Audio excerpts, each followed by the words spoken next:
दोस्तों नमस्कार, आप देख रहे हैं द दस्तक 24। इस वीडियो में बात होगी इजराइल फिलिस्तीन युद्ध की।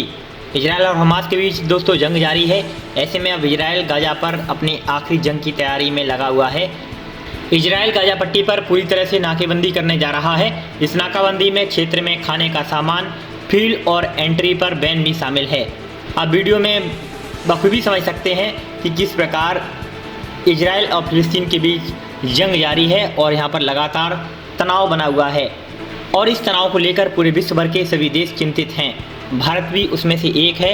भारत सत्ता और विपक्ष दोनों ही अपने अपने तरीके से दोनों देशों के पक्ष और विपक्ष में अपनी अपनी बातें रख रहे हैं। दोस्तों यह फैसला इजराइल और हमास आतंकवादियों के बीच 3 दिवसीय संघर्ष के बाद लिया गया है, यानी कि इजराइल गाजा पट्टी पर अपनी नाकेबंदी कर रहा है। मिली जानकारी के मुताबिक अब तक इस जंग में दोनों पक्षों के 1100 से अधिक लोगों की जान चली गई है। सिर्फ इजराइल की बात करें तो हमास के हमलों की वजह से यहाँ पर 44 सैनिकों सहित 700 से ज़्यादा लोग मारे जा चुके हैं। वहीं गाजा पट्टी पर पूरी तरह से कब्जे के लिए इजराइल ने करीब 1 लाख सैनिक भी उतार दिए हैं। इजरायली रक्षा मंत्री योव गैलेंट ने कहा कि मैंने गाजा पट्टी पर पूर्ण घेराबंदी का आदेश दिया है। इसमें ना बिजली होगी, ना भोजन, ना ईंधन, सब कुछ बंद होगा। हम मानव के रूप में जानवरों से लड़ रहे हैं। हम उसी हिसाब से फैसला ले रहे हैं। इजराइल की एयरफोर्स भी हमला लगातार कर रही है। वहीं इजराइल की वायुसेना ने ट्वीट करते हुए लिखा है कि इस समय भी वायुसेना गाजा पट्टी में आतंकी संगठनों के दर्जनों ठिकानों पर हमले जारी कर रखे हैं। हम तब तक नहीं रुकेंगे जब तक इजराइल राज्य के सभी निवासियों के लिए शांति स्थापित नहीं हो जाती है। तो इस प्रकार इजराइल और फिलिस्तीन के बीच ज़बरदस्त तनाव देखने को मिल रहा है और भयंकर तरीके से युद्ध जारी है। इस पर रोक कब लगेगी, इसके बारे में अभी वैश्विक जगत से कोई भी खबर प्राप्त नहीं हो पा रही है। इजराइल की सेना ने कहा कि उसने दक्षिण में उन इलाकों पर नियंत्रण कर लिया है जहां गाजा से अप्रत्याशित घुसपैठ के बाद हमास के आतंकवादी छिपे हुए थे। बता दें कि आतंकी संगठन हमास ने इजराइल पर 5000 से ज़्यादा रॉकेट दागे थे। इन हमलों से इजराइल में 700 से ज़्यादा लोगों की मौत हुई थी। वहीं इजराइल के पीएम बेंजामिन नेतन्याहू ने युद्ध का ऐलान कर दिया है।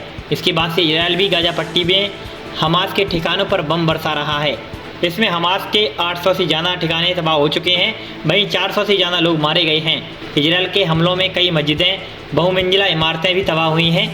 इस बीच अमेरिकी राष्ट्रपति जो बाइडेन ने हमास द्वारा किए गए इस आतंकवादी हमले के सामने इजराइल के लिए अतिरिक्त समर्थन का ऐलान किया है। तो इस प्रकार इजराइल और फिलिस्तीन के बीच तनाव लगातार जारी है। आप वीडियो में देख सकते हैं हमले की तस्वीरों को।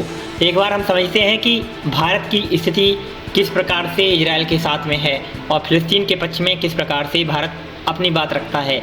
इस संघर्ष के दौरान भारत ने हमेशा फिलिस्तीन का सहयोग किया है। जब कभी भी संयुक्त राष्ट्र संघ में इस संघर्ष से संबंधित विवाद उठा तो भारत ने फिलिस्तीनियों के पक्ष में मतदान किया है। यहाँ ध्यान देने वाली बात यह है कि साल 1992 से पहले भारत ने इजराइल के साथ कूटनीतिक संबंध नहीं रखे थे। 1992 में पहली बार भारत ने इजराइल के साथ अपने कूटनीतिक संबंधों की शुरुआत की थी। इजराइल और फिलिस्तीन के बीच लंबे समय से चले आ रहे संघर्ष पर भारत ने हमेशा यह मत व्यक्त किया है कि दोनों देशों को हिंसा का परित्याग करना चाहिए और शांतिपूर्ण ढंग से वार्ता के साथ आपस में आगे बढ़ना चाहिए। दोनों देशों को हिंसा की ओर कदम नहीं बढ़ाने चाहिए और इस परिप्रेक्ष्य में यदि आतंकवाद को बढ़ावा मिलता है तो यह संपूर्ण मानवता के लिए बड़ी विडंबना है। वर्तमान में भारत और इजराइल विभिन्न क्षेत्रों में आपसी सहयोग कर रहे हैं। भारत अब इजराइल से व्यापक मात्रा में सैन्य साजो सामान खरीद रहा है।